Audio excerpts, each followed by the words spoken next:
Enkrid was told that the healer came by because he had stab wounds and puncture wounds all over your body. Fortunately, there won't be any permanent disabilities. You're lucky, squad leader. Big Eyes said with a smile. It sounds like you wanted me to get hurt. No, I'm worried. You should be honored. You're the first man I've worried about. All right. Enkrid had thought they would retreat soon, but the forces were still facing off against the Duchy of Aspen. Will there be more battles? Even if there are, it wouldn't be a concern for Enkrid. It was impossible to stand on the battlefield again with a body like this. Maybe if it was just watching. Big Eyes had left an apple which he was munching on when Rem came in. The whole squad was out, so there was no one in the tent. Rem sat next to Enkrid, resting his elbows on his knees and his chin on his hands. With his lips tightly closed, Rem stared intently at Enkrid. If you're thinking of confessing, let me reject you first. Don't you know I like women? If you and a woman fell into the water, I'd save the woman. Provided she's pretty, of course. It's fine. I'm a good swimmer. I can save myself. Then save me later. Come to think of it, I'm not a good swimmer. So what was this idiot thinking when he said he'd save a woman who fell into the water? Enkrid thought it was typical of Rem. Sure, I'll throw you a rock. It was the usual banter. Then Rem stopped talking and stared at Enkrid. His gray eyes looked steadily at Enkrid, a seriousness in them that hadn't been there before. Do you have something to say? How did you know it was sorcery? Huh? Enkrid didn't expect this question here. I saw it during a scouting mission. Did you guess it was sorcery just from that? You seemed to know the flag was the target and ran straight for it? That's right. That was the target. He knew everything, but he couldn't say that he knew through repeating today. He needed a suitable excuse, so he tried to come up with various lies and excuses, but the gray eyes staring at him were getting on his nerves. Even if he told the truth, Rem wouldn't believe it. But should he pass it off as a lie, no matter what? Rem would see through a clumsy lie right away. He had a feeling. Enkrid didn't want to treat Rem like that, so he mixed in some truth. I used to live with a settler once. That was true. Rem was from a settler background. I heard a lot of things from that friend. That was also true. Rem had talked about sorcery. So I pondered and guessed. This wasn't entirely true, but in a way it was close to the truth.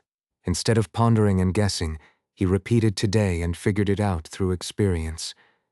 He could say he thought with his body instead of my mind. At least Enkrid believed that and spoke. It seemed like the flag was a medium for the sorcery. I saw something strange in the enemy formation before the fog appeared. And then, well, I charged. Why do people believe mixed truths and lies? It's because the speaker is sincere. Because of the sincerity, even a perceptive person finds it hard to detect the lie. Enkrid spoke with sincerity except for the part he couldn't say. Rem believed it. Even if he didn't believe it completely, it wasn't something he could argue with. Is that so? It was impressive how you figured it out immediately. So what if it's sorcery? I wanted to let you know not to use it carelessly. Really? Rem nodded. Enkrid remembered that Rem had disappeared during the battle.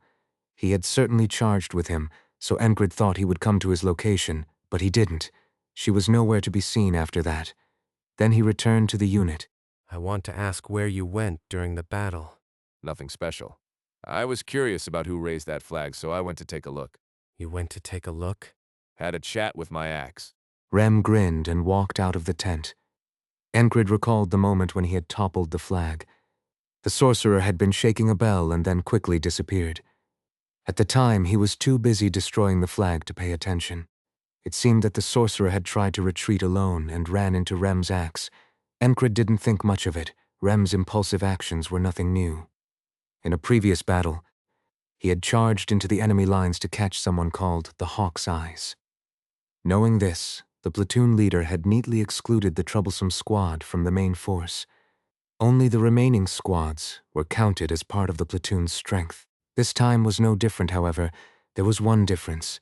This time, Enkrid had left the formation first. That was unusual. Hey, are you okay? The platoon leader came to the tent. Are you visiting the sick? Are we not returning yet? Enkrid asked abruptly. The platoon leader shrugged. There's no order from above yet. Everyone is on standby. Winter is coming soon. It's a difficult season for battles. Though they wouldn't completely abandon this position, since this battalion had made significant efforts in the current battle, they would likely rotate out. So it was strange that there were no return orders yet. The platoon leader scratched his head while looking at Enkrid. You. Yes. The platoon leader hadn't thought much of Enkrid's departure at the time. He just thought Enkrid had finally gone mad. Then, barely surviving the shouts, to get down and hold up their shields. In the fog, at the moment he thought they were all done for, the fog suddenly cleared. They turned around and fought the enemy. Later he heard that the fog was sorcery, and that sorcery has a medium that must be destroyed, or the sorcerer must be killed to break the spell. He heard all of this from the company commander's mouth. Who could have done that? The company commander had asked, staring intently with her green eyes. At that moment, the platoon leader thought of Enkrid's name. At least he figured that squad had done something. After all, hadn't Enkrid rushed out just before the fog appeared? And that shout sounded like Enkrid's voice. The platoon leader organized his thoughts and spoke up. They say that fog was sorcery. Oh yes, that's right, I reported that. Indeed, it was Enkrid dispatched on a scouting mission who had reported it. Right. The platoon leader looked at Enkrid for a moment, then told him to take care and got up. It's absurd. He knew Enkrid's skills. He wasn't the lowest rank, but at best, he might be a village militia leader. While there were some formidable members in his squad, Enkrid wasn't one of them. The medium for sorcery would have been deep within the enemy lines. Unless the enemy were complete idiots, that would mean someone had to infiltrate that far. Through that dense fog. Facing a barrage of quarrels and arrows, the troublesome squad leader? Not a chance. Just in case, he had asked Rem if he had done it, but he said no. And Ragna? No way. When the fog cleared, he was already fighting by his side. So, maybe the remaining squad members? But they were also part of the rear platoon formation fighting. Could there have been reinforcements from the main unit? The platoon leader thought as he stepped outside the tent. The sudden drop in temperature brought a chill. Are we really not retreating? He missed the city's air. He longed to see his home, his wife, and his daughter. He wanted to roast potatoes over a fire and sleep soundly. After lying down for 2 days, Enkrid was able to get up and move around. Don't push yourself. Big Eyes cautioned, but Enkrid felt better than expected. Has that beast left? Big Eyes asked. Enkrid, who was sitting up in bed, nodded and looked around. Seems so. I don't see it. It seemed to follow you well, squad leader. Weren't you scared? Of course I was. It's a beast after all, a beast. It still seemed like a cub. Do you know the hunter Enri, who went on scouting with you? They said he went out with you. Big Eyes asked suddenly.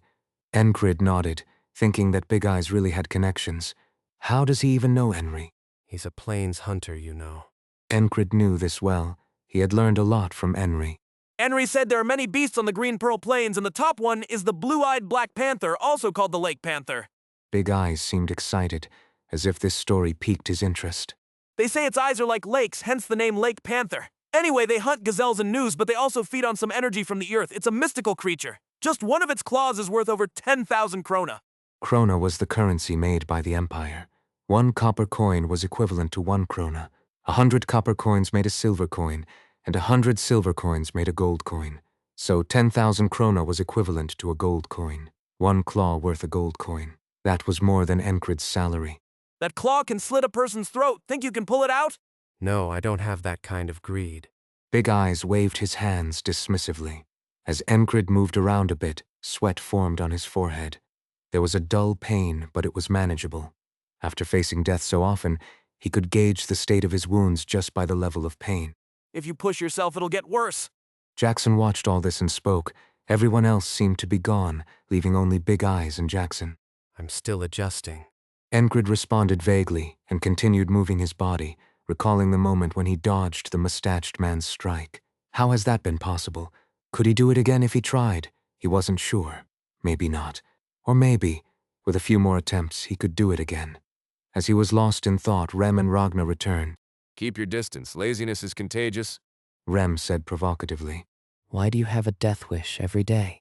Ragna shot back twice as harshly. Before the argument could escalate, Enkrid spoke first.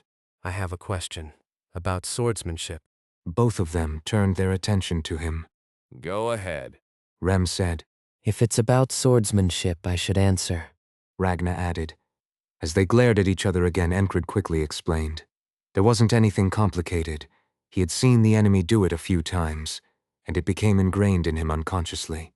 That was the gist of it, he explained as calmly as he could. Isn't that something that comes with practice? Rem replied first. That's an interesting experience. I don't think it's special since I've been that way since childhood. But in your case, squad leader, it's like a blessing from the gods. The goddess of luck stumbled and spilled gold coins. Ragna added. Neither comment was particularly helpful. As they bickered with Enkrid caught in the middle, more detailed explanations emerged. Sometimes in the heat of battle your vision can clear. Usually this happens only after countless real-life combat experiences. If you've achieved a focus point, the chances are higher, Rem said.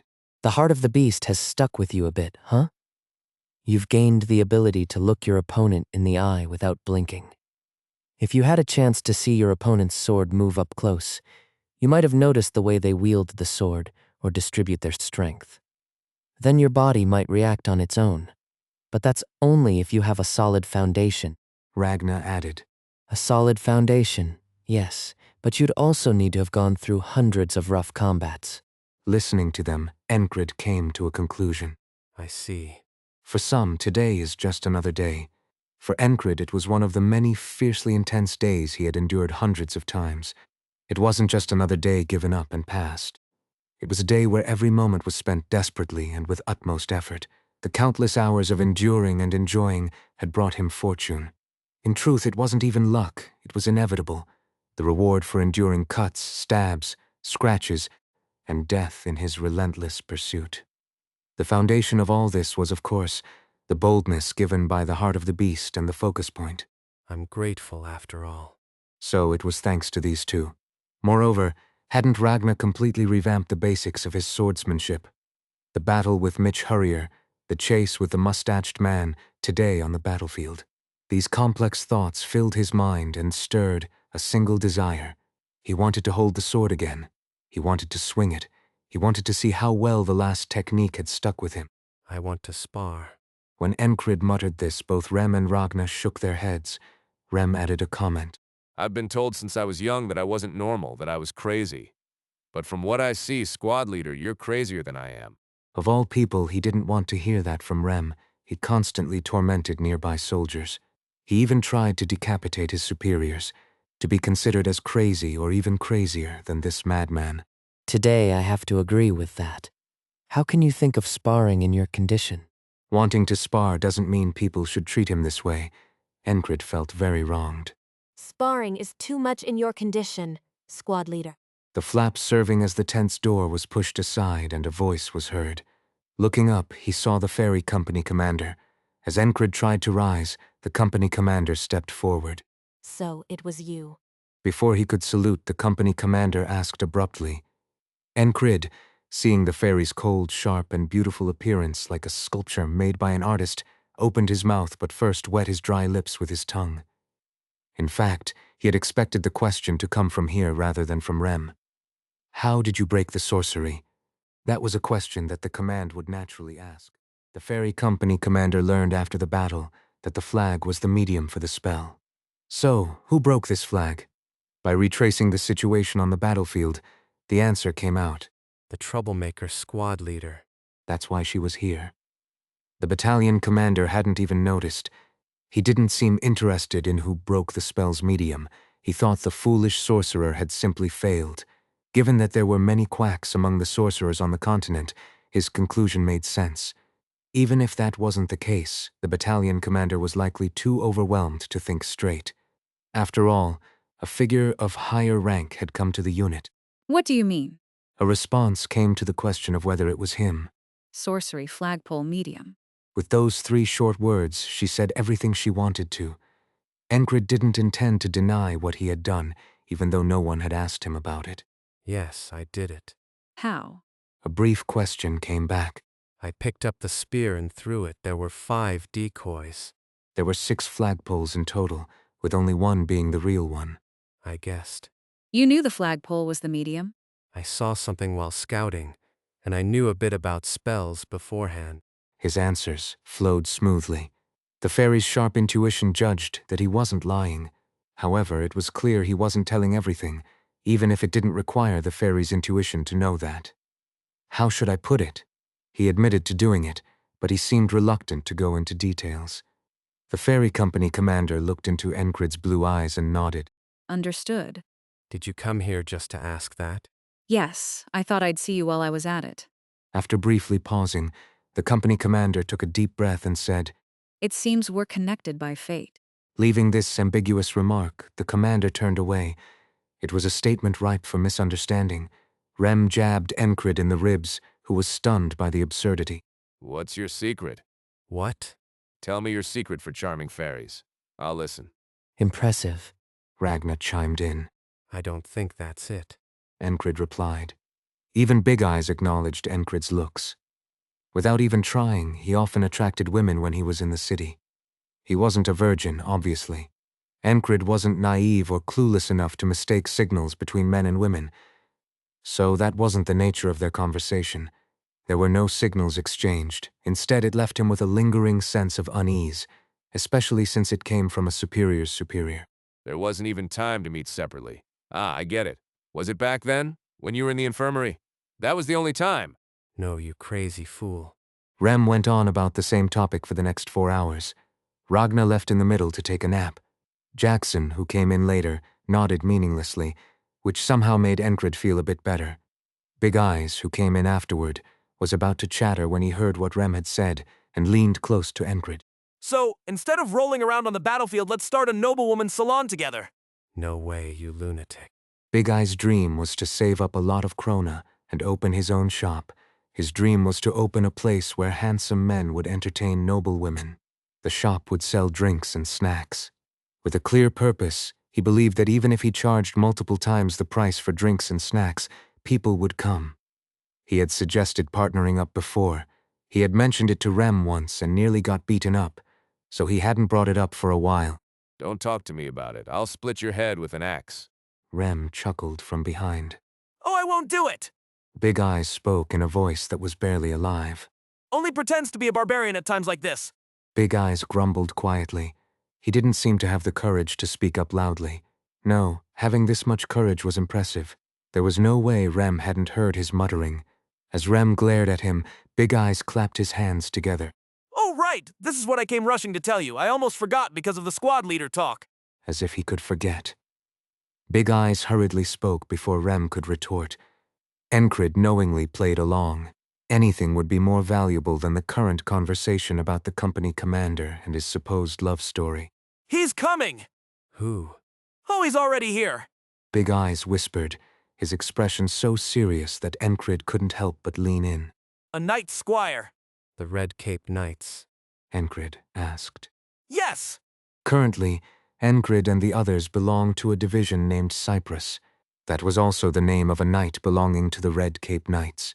Typically, military units were named after knights, and those knights belonged to a knightly order. Of course, there weren't many who could be called knights. Knights were individuals with rare talents even across the continent. Therefore, the kingdom's knight orders didn't consist solely of knights. There were those who had the potential to become knights in the future.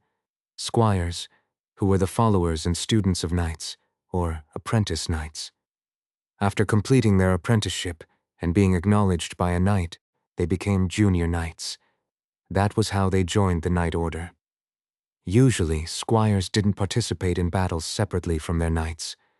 The fact that one had come to the battlefield now meant, He's about to become a junior knight. "What is a knight?" a minstrel once said. Thinking of knights as the same as regular people is a big mistake. Yes, that's right. They are beyond the limits of humans, beyond any category. Otherwise, how could they face beings like frogs?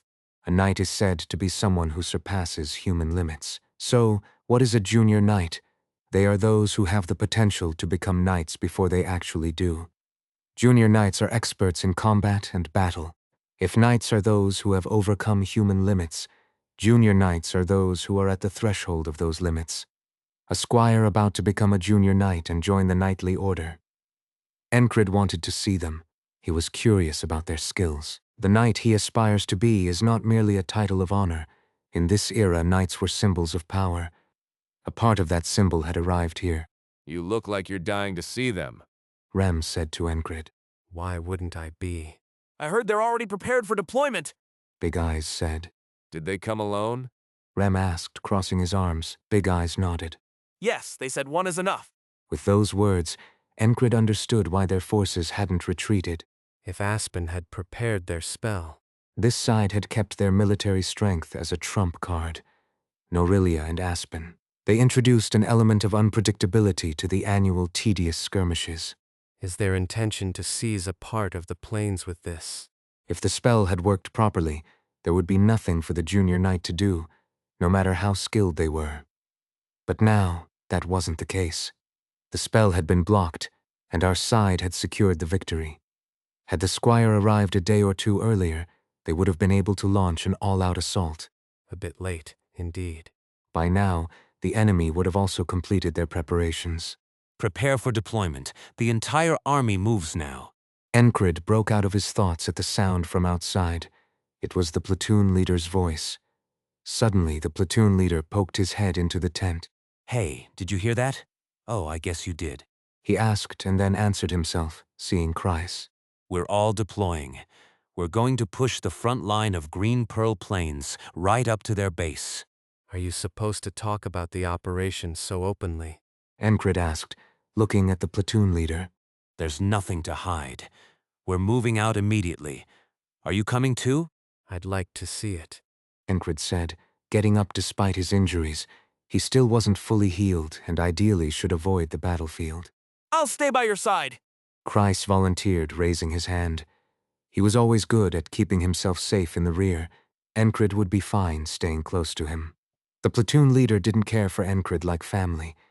Being quite a bit older, he often found Enkrid burdensome. Moreover, as the squad leader of a troublesome unit, they often clashed. Still, the thought of Enkrid dying bothered him. He was a diligent person, always practicing with his sword and never wasting a moment, even drawing some ire from those around him for his dedication. Seeing such a person turn into a corpse was something he couldn't stand. Take care of yourself.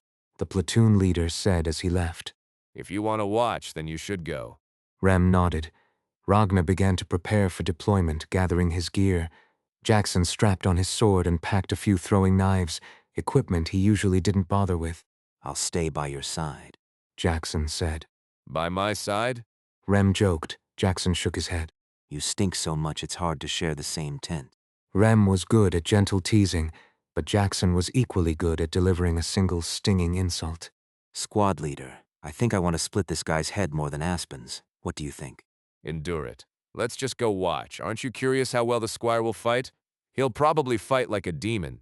Rem replied, grabbing his axe. As Enkrid limped into formation, Vengeance approached him. Are you hell-bent on getting yourself killed? After the battle, Enkrid had thanked him, and Vengeance had grumbled his way to the tent. He then rambled on, saying he had repaid his debt and felt better now. When Enkrid had asked what debt he meant, The medical tent fire back then. Have you already forgotten? Of course not. How could I forget? he had forgotten. The repetition of days had that side effect. Still, it wasn't something he could completely forget. Krang, the assassin, and the fire. Enkrid had started the fire. Vengeance thought he'd saved Enkrid from the flames, but in truth, Enkrid had saved him from the assassin. A rescue is a rescue.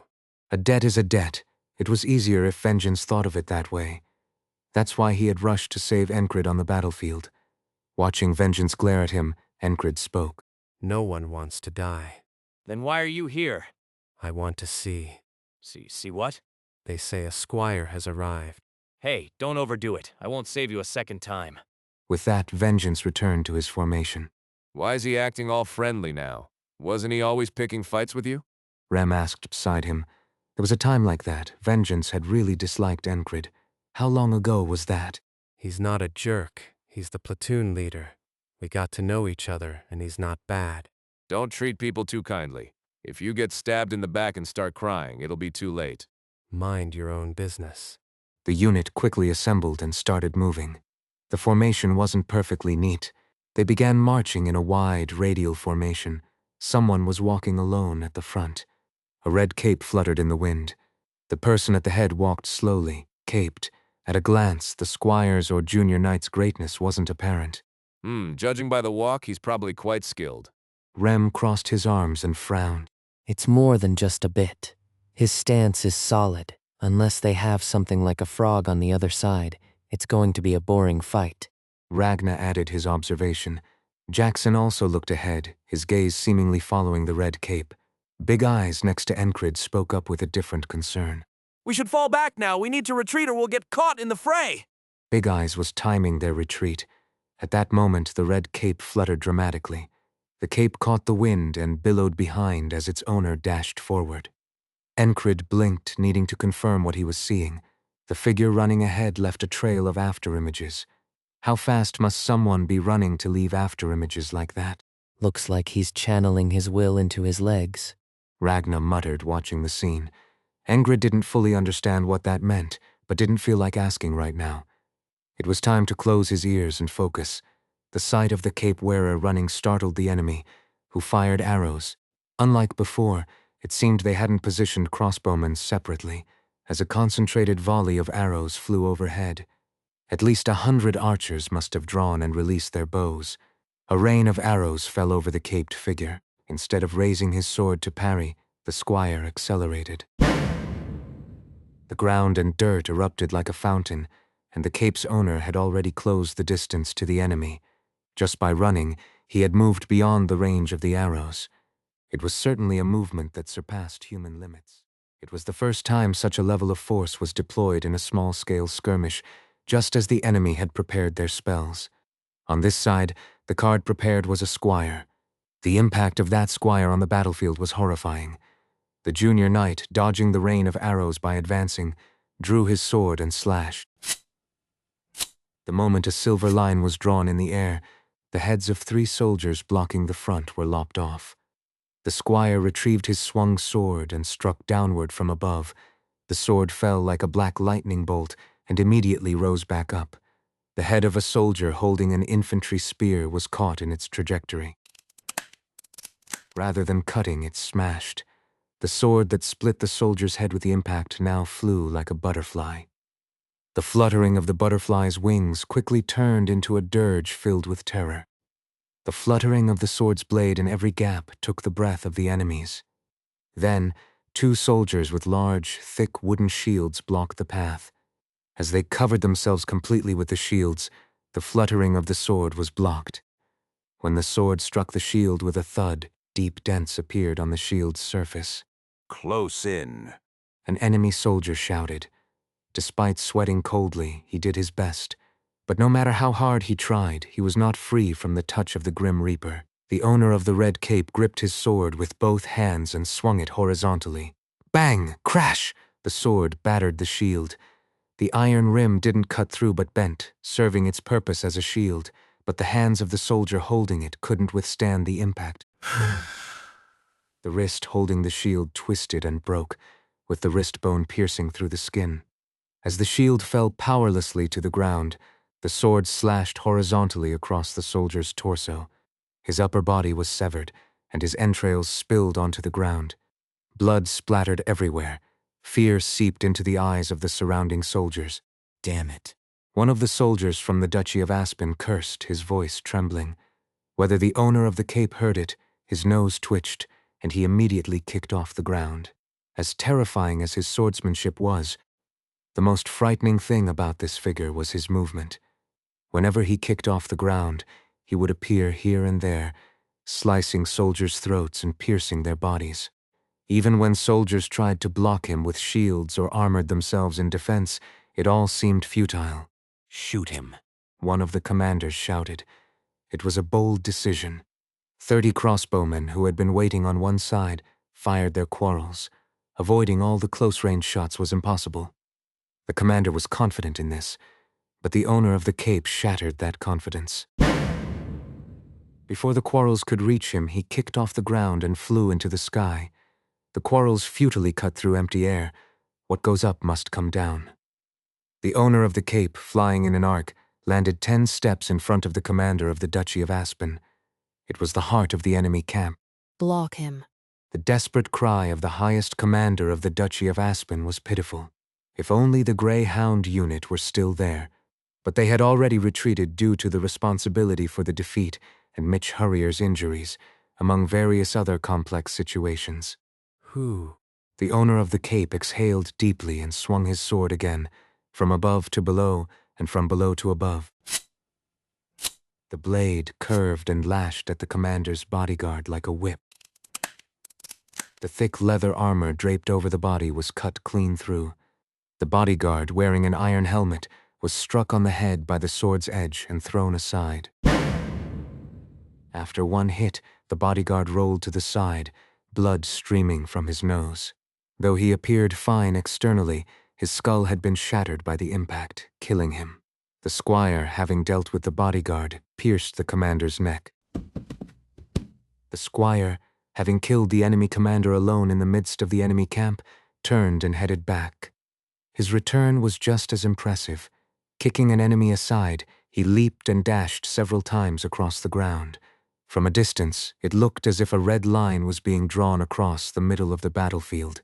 Enkrid and his companions watched the fight from beginning to end. Rem thought the cape's owner, the squire, was quite skilled. He knows how to fight. He knew how to wreak havoc in the enemy camp. By showing no mercy and demonstrating his superiority, he instilled fear. Through this, he ravaged the enemy camp at will. Particularly impressive was how he evaded the crossbowman's ambush prepared by the enemy. If it were me, I would have jumped into the group of crossbowmen first. His opponent certainly showed signs of being well trained. The title of combat and warfare expert was not for nothing. Instead of dealing with the crossbowmen first, he left them alone. When they targeted him, he displayed his reserved leg strength. Kicking off the ground, he leaped through the air and struck down the enemy commander. He was like a fierce tiger. It was as if one was watching a winged tiger. Ragnar assessed his opponent's level and compared it to himself. His opponent had already walked the path he needed to follow. At that level, we can reach that level without taking shortcuts or undergoing grueling training. While Rem observed the opponent's strategy, Ragnar gauged the level of their abilities. his swordsmanship is sharp. It's a middle sword style based on quick sword techniques. At first glance, it might look like he's using a normal sword, but it was all a deception. Quick sword and middle sword, he mixes the two styles. He clearly has an excellent swordsmanship teacher. Usually, mixing two sword styles results in sloppy basics, but there was no such sloppiness in the squire with the red cape. Well, he is a squire. Having assessed the level, Ragnar felt his motivation wane. The path and the destination were already clear. Seeing someone who had already gone ahead didn't stir any competitive spirit. All that remained was to walk the path. The training and drills were just tedious, painful in their monotony. It was simply the problem of having too much talent. Jackson assessed the opponent's skills and found the gaps. At least 5 times. The enemy could have taken down the cape's owner. It was a matter of strategy, not ability. The commander was foolish. They were also caught off guard by the unexpected attack. If it had been Jackson, he would have ended it before such a situation arose. The squad member from the religious sect observed the opponent's movements and nodded. A brother who is skilled at guiding the Reaper to God's side. It was a way of saying he fought exceptionally well. We don't need to fall back. Big Eyes stuck out his tongue in amazement. Just one person was manipulating the flow of the battlefield at will. It felt like victory was promised even before the fight started. And Enkrid. This is a knight. He was stirred. His heart pounded wildly, his whole body trembling. The hair on his skin stood on end, and he felt a chill. At the same time, a warm sensation rose from his lower abdomen. His eyes never left the squire. In the current continent, squires and junior knights are the main force of the knightly orders. They are just one step below the knights who can change the course of a war single-handedly. A killing machine was now sweeping through the battlefield. He killed the enemy commander and returned leisurely. How can he do that? The owner of the cape was neither a beast nor a frog. So how could he display such power? A symbol of the might that could cut down thousands alone. That's what a knight is. What made that possible? What allowed him to reach the limits of human capability? Enkrid didn't know. Perhaps that's why he was even more impressed by his opponent's movements. At the same time, he felt something explode in his mind. Sometimes you can learn just by watching. The words of a swordsmanship instructor from a big city flashed through his mind. As his excitement subsided, focus point activated unintentionally. With superhuman concentration, he could understand the meaning behind his opponent's steps. He saw the intention behind the swung sword. Middle sword technique. The power of the middle sword. The ability to wield a sword with such strength also meant the ability to swing it quickly. His opponent had mixed the essence of the middle sword with the quick sword. Enkrid could see it. He withdrew his foot. He subtly moved his foot back, making it seem like he was determining the range of his attack line. No, he's not determining it. He's already determined it.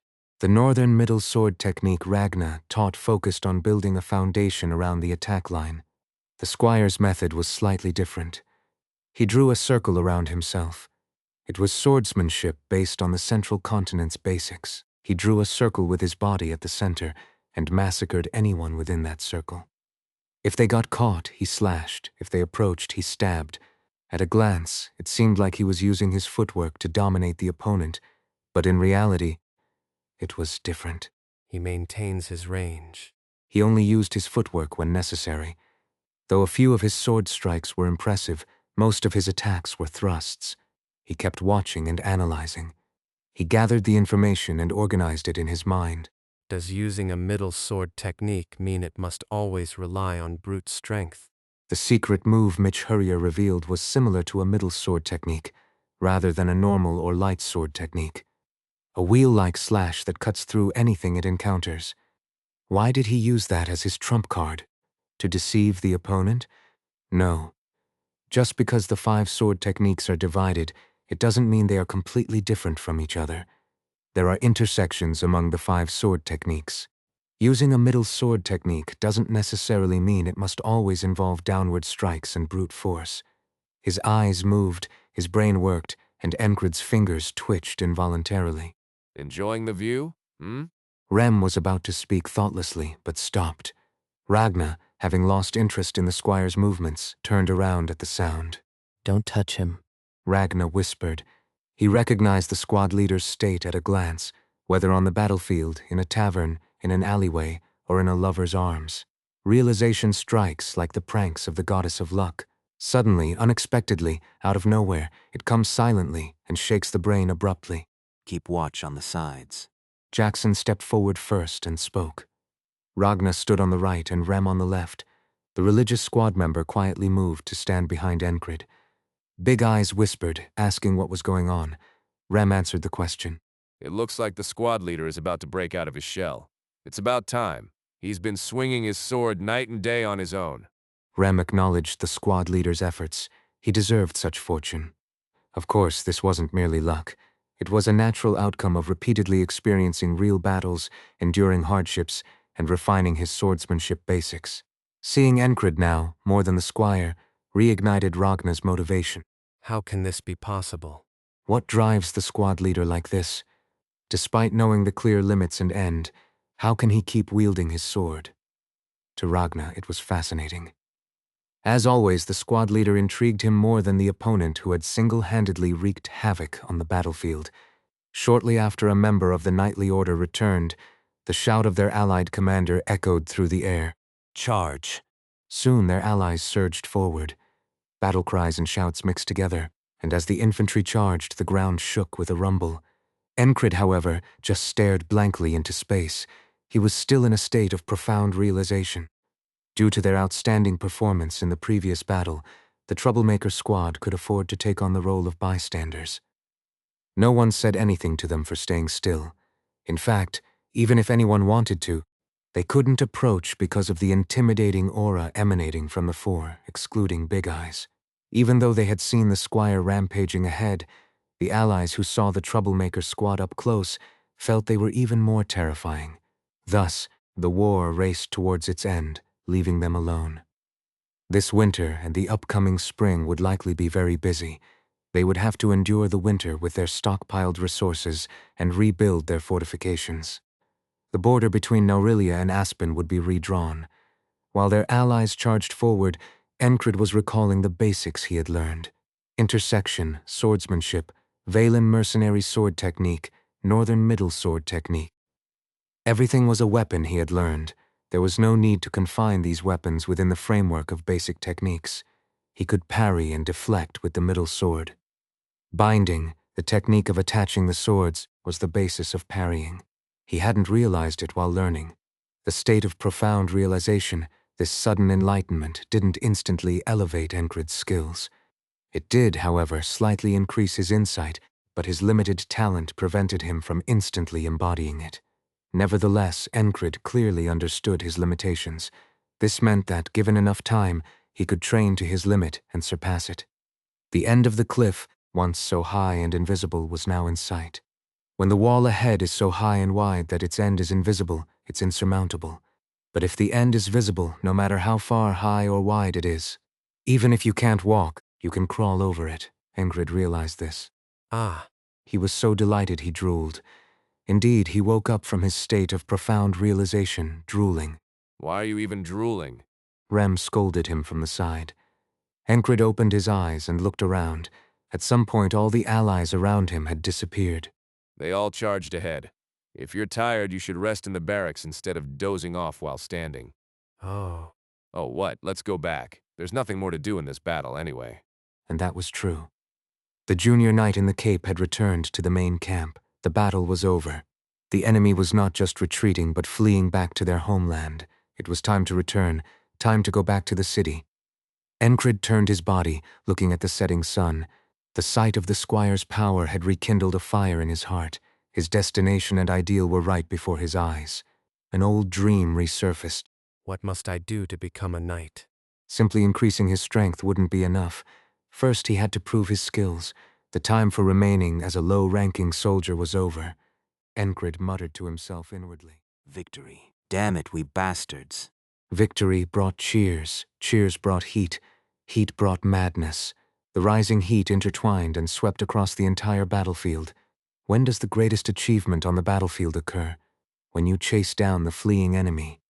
Norelia bit fiercely at Aspen's tail. The joy of victory swept over the allies before they could mourn the dead. It was natural for a hint of madness to show. Just a few days ago, they were nearly annihilated. The fear of death brought by the fog was still deeply engraved in their hearts. And now, standing on the battlefield with that fear, they had achieved an overwhelming victory. Long live the Red Cape Knights. Long live Norelia. The squire did not reveal his name. Instead, the name of the Knights' Order was exalted. Long live the Red Cape Knights. That cheer, that heat, that madness. At the forefront of the battlefield, receiving all the cheers, stood the one at its center.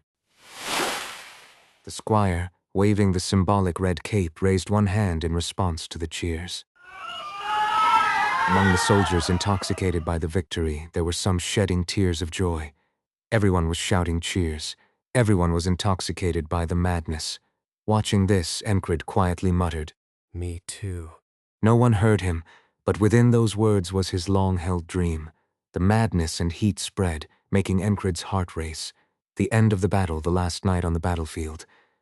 Although many had died, Enkrid felt elated. He recalled the words of a fencing instructor from the big city who was missing 3 fingers. A guy who eats with the sword despite having no talent. There are 2 types. One who enjoys the battlefield, or one who enjoys killing. Oh, there are 3 types. There are also those who live without any thoughts. I guess I'm the type who enjoys the battlefield. The cheers were enviable. He had the desire to stand in front of them. More than just swinging a sword, he wanted to carve through the battlefield. The reason he honed his martial arts wasn't solely because he was enamored with the sword. Enkrid thought about what he had done in this battle. All he did was struggle to survive. In the end, he did earn some merit by tearing the flag and breaking the sorcery medium. That too was just a desperate struggle to survive. The sudden surge of elation brought back Enkrid's dreams, and with them the ambitions and desires he had forgotten due to his lack of talent. Knight. He would become one. He was determined to become one. This was a moment of reaffirmation. It's annoyingly loud. Rem, who wandered the battlefield without a thought, said as he picked his ear. He didn't seem to enjoy the battlefield or the killing. There was no sign of elation in him. Next to him, Ragna yawned. Isn't it over now? Can't we retreat tonight? Yeah, right. Retreat tonight. This guy must be one of those thoughtless types too. Jackson was wiping his sword blade with leather. He was already tending to his sword. He didn't speak or show it outwardly, But did Jackson enjoy something about this too? Who knows? He was always good at hiding his true self. Wow, the battle just ended like that. I wonder if it would sell if we made it into a story or a song. Do you know how to make songs, brother? No. We'll have to get another bard to do it. It's a scam to make a song about something you didn't even witness. Scam? That's a dangerous thing to say. It's not like that at all, Auden. It was a conversation between Big Eyes, who thought they could even sell the battlefield, and a religious squad member whose intentions were unclear. On the day Enkrid tore the flagpole, he heard that the religious squad member's whole body was drenched in red, as if he had bathed in blood. That means he fought ferociously. Though he seemed quiet and calm, he possessed tremendous power. I don't know why he stands on the battlefield. As his thoughts continued to spiral, Enkrid imagined his squad members in his place. If it had been Rem, It wouldn't have ended with just piercing and tearing the flag. The same would apply if it had been Ragna, Jackson, or the religious squad member. They all would have fought better than he did. next time I'll do better. As the elation from the battlefield tightened around his heart, it only fueled Enkrid's desire. On the night the battle ended, the command distributed alcohol and food. There was salted rabbit meat, venison, and a large oak barrel filled with strong liquor. Alcohol, alcohol. Rem and Ragna were ecstatic about the alcohol. I only drink wine. The religious squad member refused the liquor, and Jackson didn't touch alcohol at all. Women are better than alcohol. He would say such things without hesitation.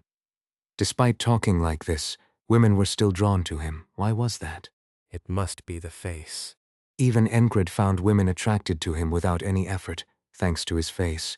In addition, his well-trained, sharply defined muscular body was a weapon that captured women's hearts. This is cheap alcohol. I'm not drinking it. Big Eyes had a refined palate. As night deepened, the battalion commander entered the tent. 444 squad leader. Enkrid rose at the sound of someone calling for him. Everyone was starting to prepare for sleep as the heat of the night had cooled down. Due to his injury, Enkrid hadn't touched any alcohol. Thanks to that, there was no mishap of failing to recognize the battalion commander's face. An injured person drinking, an injured guy drinking, drinking while being hurt? Rem scolded him. It's better to refrain, you need to recover first. Jackson also advised against it. Ragna silently shook his head.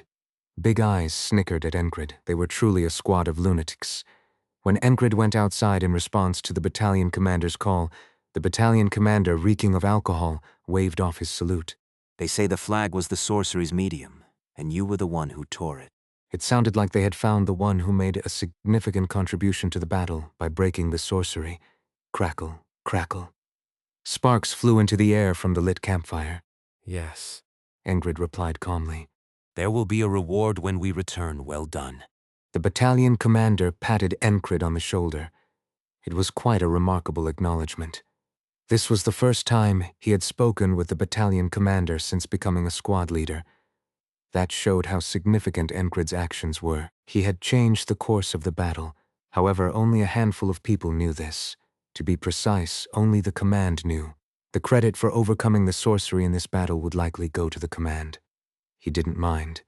Instead, the reward would be substantial. I'm not disappointed. Normally, he should claim the credit for what he had done. It was a desperate struggle. Seeing the knight, no, just a squire, had changed his perspective a lot. He felt he had gained more than what these small merits could offer. You look good. After the battalion commander patted his shoulder and left, Enkrid was about to re-enter the tent when he heard footsteps tapping on the ground. Who's there? Turning his gaze to the source of the sound, he saw eyes resembling emeralds. Seeing them at night gave him a somewhat eerie feeling, like seeing a ghost. A beauty beyond human, it was the ferry company commander. They won't give a half-hearted reward for tearing the flag. If that was all she had to say, the company commander turned to leave. But then he turned his head slightly and spoke again. Aren't you going to salute? Enkrid belatedly made a motion of pressing down a weapon with his left hand, and the ferry company commander waved his hand dismissively. Enough. I'm leaving. What kind of ferry is that? When the company commander left and Enkrid entered the tent, Rem was lying on his side, resting his head on his arm. Squad leader, don't leave me just because you're getting popular. Are you drunk? I'm not drunk. It was just a joke. The night was deep. Enkrid closed his eyes and reflected on what he had seen and felt about the squire.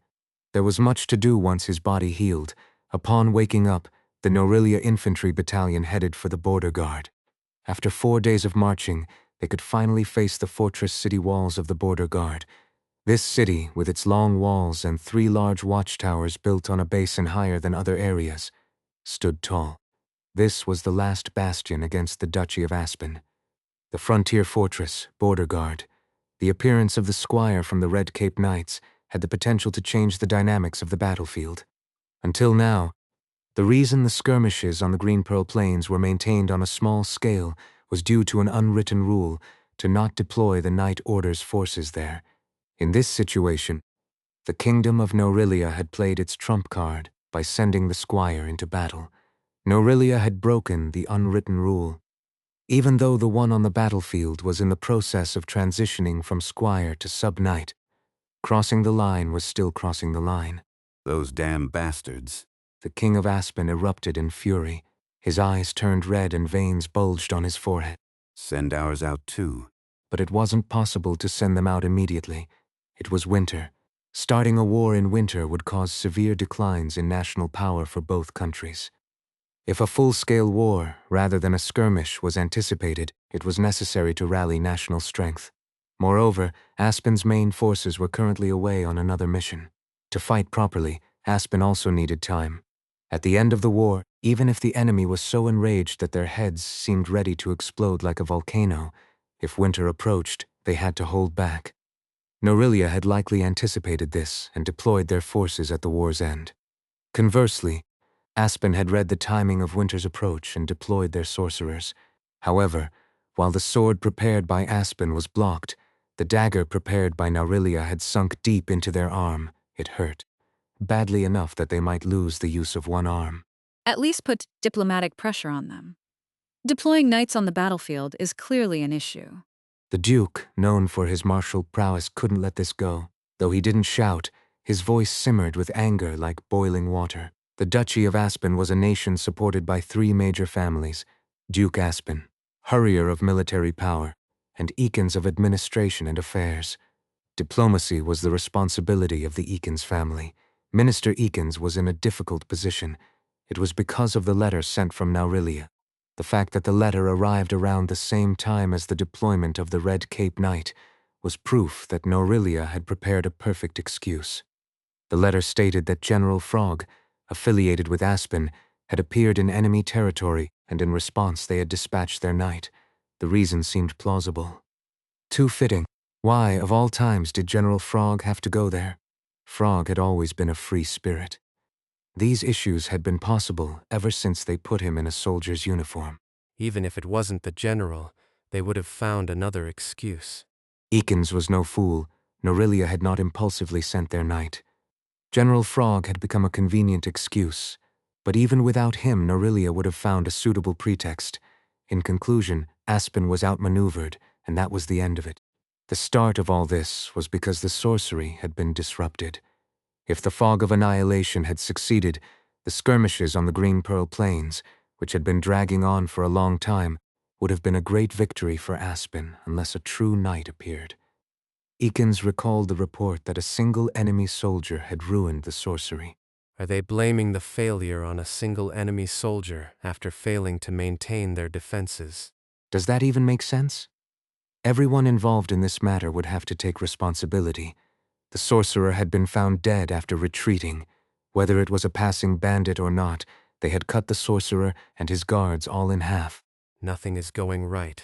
Nothing at all. Hey, are we just going to let this slide? The king shouted, forgetting his dignity. This autumn, a bold move strongly advocated by Eakins had backfired. The battlefield of the drawn-out skirmish had ended with Aspen's defeat. 10 days later, Enkrid felt that his body had fully recovered. So as soon as he got up, Enkrid immediately sought out Rem. Rem, what's up? Rem, who had just returned from his watch duty, stood in front of Enkrid. Let's have a bout. A what? A sparring match. Didn't you just recover? What does that matter? His body was itching to move right now. Enkrid conveyed his intent through his expression. If that was a skill, it was indeed one. He expressed his inner thoughts using only his eyebrows and the corners of his mouth. Let's do it. If you want to, you should. You might get beaten up again. Bring it on, you arrogant foreigner. Oh, this time you want your leg broken? Rem responded to Enkrid's taunt with a smile. The two soon headed outside their quarters. Watching this, Ragnar agreed with one thing Rem had said, even if he didn't understand the rest. Among all the madmen he had seen, the squad leader was the craziest. Despite his lack of talent, he always got up and picked fights. Less than 30 minutes later, Enkrid reopened the door to the quarters. Ragnar, come out. I will rid you of your laziness. The squad leader was excited. Even though there was a crust of dried blood near his temple, his expression was bright. All right, let's do it. Ragnar didn't waste his energy arguing. It would only take a few bouts. This was their daily routine. After the battle ended, Enkrid fulfilled his duties as a member of the Border Guard's standing army. He stood guard at the borders and patrolled within the city. During his remaining time, he immersed himself in his sword training every day. To someone observing Enkrid for the first time, his repetitive routine might seem tedious. However, it was a peaceful routine that everyone around him considered normal. In fact, even if someone had paid close attention, it wouldn't have bothered him. He was deeply introspective, constantly pondering. How can I win? Or, how can I wield the sword better? It was a time to review and reflect on what he had. Watching the junior knight's skills, a fierce desire to surpass him boiled within. But he wasn't impatient. Slowly, one step at a time.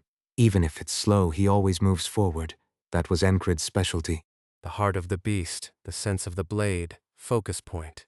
To move forward, he utilized everything he learned from Rem, Jackson, and Ragnar in his sparring. At first, he mainly sparred with Rem, and later Ragnar joined in.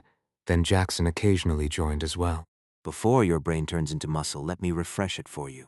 Huh? Are you saying that for me to hear? A stray comment sparked tension between Rem and Jackson, but to Enkrid, it was just a part of his peaceful routine. Sparring with Rem was rough. It required quick thinking and instant judgment. He had to focus on boldness. It was a time when his body had to move before his mind. Ragnar was a bit different. The fight with Ragnar focused on swordsmanship itself. Even if it started offensively, letting your guard down could quickly put you on the defensive. Throughout the sparring, he had to be mindful of the overall flow of the fight. Jackson was different from the other two. Jackson often used tricks. He deceived with sounds, footwork, hand gestures, and slight movements of his shoulders. Every action required attention. It was a fight that made him think reflexively. Clear your mind, focus on the present. These were Jackson's words. The night was soon erased from Enkrid's mind. He repeated what he could do every day. In the afternoon, 2 weeks after returning to the border guard, there was a rewards ceremony. These are those who contributed to the victory against the treacherous Aspen. The company commander distributed the rewards. Among them, Enkrid received the most. For revealing and breaking the spell, we bestow this reward. The lieutenant loudly proclaimed Enkrid's achievement. They're actually mentioning all this. Enkrid was surprised, thinking the command might have claimed his achievement for themselves, but they acknowledged it openly. Among the several company commanders lined up next to the battalion commander, a fairy with green eyes stood out. What did the company commander do? He couldn't tell. It didn't seem like they would answer if asked. It's our victory. The battalion commander shouted victory once more. However, unlike the last night on the battlefield, no one was overwhelmed by madness. The soldiers at the front, led by the platoon leader, clapped their hands. As Enkrid returned to his place, a few soldiers at the back glanced and muttered among themselves. Sorcery? Did he break that banner by himself? Probably one of his squad members did it. No way he did it alone. The fog was a spell, and they say he dispelled it? I can't believe it. That squad leader? That was something someone who knew the usual Enkrids would say, he thought. But not Rem. Do these youngsters miss the taste of my axe or something? He spoke expressionlessly, but the meaning behind his words was terrifying. He was the kind who usually enjoyed hitting the heads of the surrounding soldiers. Why do we even do this? We could just get some more sleep instead. Ragnar grumbled as he glanced behind. The battalion commander's speech seemed extremely tedious to him. Enkrid, as the squad leader, calmed him down. The battalion commander was in the middle of his long-winded speech. He was bragging about his role on the battlefield, claiming it was his idea to send the scouts, and that he knew it was a spell as soon as he saw the banner, a parade of nonsense. As the boredom grew, the murmuring behind Enkrid increased. That troublemaking squad leader, he's probably sneaking into the battalion commander's quarters too. Hey, he's not some male whore. What kind of nonsense is that? The soldier who mentioned the term male whore laughed louder at his own words. It was the usual kind of talk. A squad leader surviving by pandering to his squad members' whims. Even back when his skills were terrible, he didn't let it bother him. Now he had reached a level where he didn't even hear such comments. Enkrid ignored it again, but his squad members did not. Having fun, are we? It was Jackson. The red-haired squad member had silently moved, and now had his arms around the shoulders of the two soldiers who had been talking. Enkrid hadn't even noticed Jackson move. He saw the two soldiers flinch in surprise. Jackson lowered his head between them and whispered something. With his head lowered, Enkrid couldn't read his lips, but whatever he said made the two soldiers immediately shut their mouths. Their faces turned pale as a bonus. Jackson leisurely returned to his original spot. What did you say? Rem, curious, asked. Ragna also perked up, and even Big Eyes and the faithful squad members subtly leaned towards Jackson. While Enkrid didn't care what the others were talking about, he was curious about what Jackson had said. Just advice, essential advice for living life. Yeah, right. Rem scoffed at him. Enkrid didn't see it, and neither did Big Eyes, but the rest did. In Jackson's hands, draped over the shoulders of the two soldiers, were short knives. The tips were precisely pressing against their necks, sending a chill down their spines. Do you need some advice, too? Jackson asked Rem. His tone was casual. Rem heard it and laughed, veins bulging on his forehead. Quiet, the battalion commander is giving a speech. Enkrid intervened just in time. Despite Jackson's show of force, the discontent towards Enkrid persisted. The criticisms were tinged with jealousy and envy. Originally, he was a nobody. Originally, he was struggling at the bottom. Originally, he was a squad leader barely surviving thanks to his squad members. That was Enkrid's position. Being a low-ranking soldier also played a part, but this soldier had broken the spell. The battalion commander personally commended him, and the kingdom even sent a reward. There were more people with the hearts of snakes, filled with envy, than there were those genuinely happy for him. In Naurilia, snakes were traditionally depicted as treacherous, jealous creatures who couldn't stand to see others succeed. Hence, this kind of behavior was often described as having a snake's heart. The soldiers' current behavior was exactly that. They couldn't stand that someone who was supposed to be beneath them had achieved something significant. Even though Enkrid saved them by breaking the spell, many soldiers couldn't easily acknowledge it. Could it be that squad leader? Even a casual remark like this one reflected the entire situation. The disbelief that a mere squad leader could have accomplished something significant was filled with contempt, envy, and jealousy. Everyone sure has a lot to say. Even Big Eyes, who usually let things slide, made a comment. The battalion commander's speech finally ended. The leather pouch Enkrid received was heavy. If it wasn't just copper coins, it was a substantial amount. Enkrid decided to buy a new sword with his hefty reward. Disperse. It's time for the shift change. The battalion lieutenant announced the end of the tedious time. Want to have a match right away? Do you have a duty? As everyone started to disperse, Enkrid asked Rem.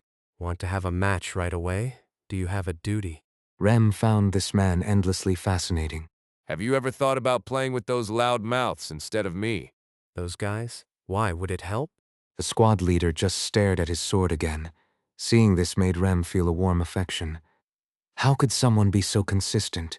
Dealing with the arrogant loudmouths could wait. Let's do it. Let's spar. Rem suddenly recalled the first time he saw Enkrid at the border guard. Back then, he was beyond terrible, relying solely on tricks. But now, he vividly remembered the time they sparred again after the battle in the city. Where did he get such solid fundamentals? His swordsmanship, based on solid basics, seemed like it had been taught by a prestigious family. It was hard to believe it was the same person. You've improved a lot. With that, Rem quickly raised his game. He had to. The sparring couldn't be the playful match it used to be. While Rem took it in stride, Ragna was quite surprised after sparring with Enkrid. If I had taught him, he couldn't have done better. The squad leader's skills had improved significantly. His fundamentals were solid, and the focus point technique, which Ragnar had briefly taught him, was executed well. This wasn't surprising, though. The focus point technique was about pushing oneself into a trance-like state. With talent, it could be mastered in a day. Ragnar had done it himself. Although it was surprising that the squad leader had achieved it, It's not impossible. thinking that someone else can do something just because you can is the mindset of a genius. That was how Ragnar understood Enkrid's current state. Jackson found joy in facing a squad leader whose skills had suddenly improved. Is this enjoyable? What is a sword? What is a spear? What are weapons, including daggers? They are tools meant to kill someone. Until now, he had always regarded weapons as mere tools, but strangely, after sparring with the squad leader, he felt a sense of satisfaction, to the point where he momentarily forgot the goal he had set for himself. It was a truly curious thing, so he wanted to look out for the squad leader even more. On the other side, the faithful squad member, Auden Plumray, was staring intently at the squad leader. His insight was quite remarkable. His skills improved significantly in just one day. Did the squad leader have this much talent for physical combat? If that were the case, his skills should continue to improve. But now, he seemed to be stagnating again. Everything you learn and master can hit a plateau. Auden knew this, but he always felt a sense of awkwardness when looking at the squad leader. Something feels strangely off. But it wasn't something to worry about too much, or, if he thought of it as a blessing from the gods, it eased his mind. Enkrid was someone who trained so hard that a day felt too short. If someone like him didn't receive a blessing, then who deserved to be blessed?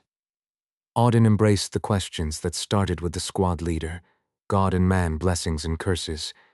He took everything that came to mind as a topic of contemplation and fell into deep thought. Seems pretty decent. Enkrid had bought a sword. Decent? It's not just decent. That one has Valyrian steel mixed in. The blacksmith spoke with a vein bulging on his forehead. Is that so? Enkrid asked as he examined the blade. There were no traces of the distinctive bluish hue of pure Valyrian steel. Seeing Enkrid inspect the blade like an expert, the blacksmith continued. I said it's mixed with Valyrian steel, not that it's pure Valyrian steel. I see. Valyrian steel is renowned across the continent as high-quality metal. Steel from the Valyrian region is highly elastic and resistant to breaking. When a sword is made with Valyrian steel, it doesn't chip easily. Once sharpened, it becomes an exceptionally durable weapon. What better ally on the battlefield than a sturdy sword? That's why everyone coveted weapons made of Valyrian steel. If not Valyrian steel, the next best option was Imperial steel, but Imperial steel was never exported outside the Empire, making Valyrian steel the best available option. I'll take it. Spending half of his reward money on a single sword made Big Eyes shake his head. Why spend so much on a sword? You could just use something lying around the battlefield or even apply for standard issue. Wouldn't it be a shame to die from using a shabby weapon? When you put it that way, I can't argue. So, are you going to apply for promotion right away? Yeah. He had recently refined the skills he had honed through countless sparring sessions now. He wanted to test his abilities. How far can I go? He was currently at the lowest rank. He judged that he could at least reach the intermediate rank. Then what about the advanced rank, the highest rank, the elite rank? Norelia had introduced a soldier ranking system to boost morale. To advance in rank, one simply had to defeat a soldier of a higher rank. Challenges were always accepted. There were even people in the unit who arranged these sparring matches. It was a simple but effective system. All right, let's go. Big Eyes was one of those who arranged these matches. Kreis, or Big Eyes, would do anything that made money. Promotion matches involved betting, which meant there was money to be made. The higher-ups knew about the betting but turned a blind eye. Some commanders even placed bets on the matches themselves. I bet on the squad leader's victory. Big Eyes said. It wasn't because he trusted his own judgment. Before starting, he had squeezed some information out of Rem. If possible, bet on the squad leader. That was all, but since Rem wasn't one to speak lightly, Big Eyes believed him. If I lose... He wouldn't just let it slide. Of course, he wouldn't confront Rem directly.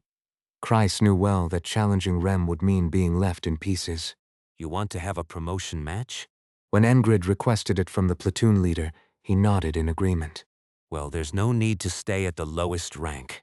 After getting the platoon leader's permission, and with Big Eye's arrangement, preparations for the sparring match were made in the central training ground, attracting a few idle soldiers. It wasn't really an event that should gather spectators, but this was the infamous troublemaking squad leader, the one who supposedly broke the spell of the fog. The squad leader is rumored to have survived by licking his squad members' anuses. So, naturally, the spectators increased. More and more eyes gathered. With over 20 spectators present, Enkrid faced his opponent. The soldier was a mercenary with curly hair. I'm an intermediate rank. You applied directly for the intermediate soldier rank? I did. You're arrogant. After this brief exchange, they crossed swords. Enkrid received his opponent's downward strike. The sound of metal clashing echoed. Enkrid waited for his opponent to attack again. That's how it had always been. Rem, Ragna, and Jackson all did the same. In every sparring match, they exploited Enkrid's gaps. And in real battles, even the pervert who loved to thrust, even Mitch Hurrier of Aspen. They were all formidable opponents who did not tolerate any gaps, but his current opponent was not like them. A few more strikes were exchanged. Enkrid furrowed his brow. Is he playing around? His opponent's skill was far below his expectations. It was hard to tell if he was serious or not. Ha. The soldier who claimed to be of intermediate rank swung his sword down. There were so many openings that it was almost concerning. Enkrid pretended to block, then dodged and tripped his opponent with his foot on the shin. Thud! Whoosh! Bam! The soldier's right foot lifted to the side, causing him to fall flat on his back. He landed with a crash. Hey. As he fell, he must have placed his hand wrong, because he screamed and clutched his wrist, rolling on the ground. This was unexpected. Enkrid's mind was flooded with questions. Why is he so weak? That was Enkrid's main concern.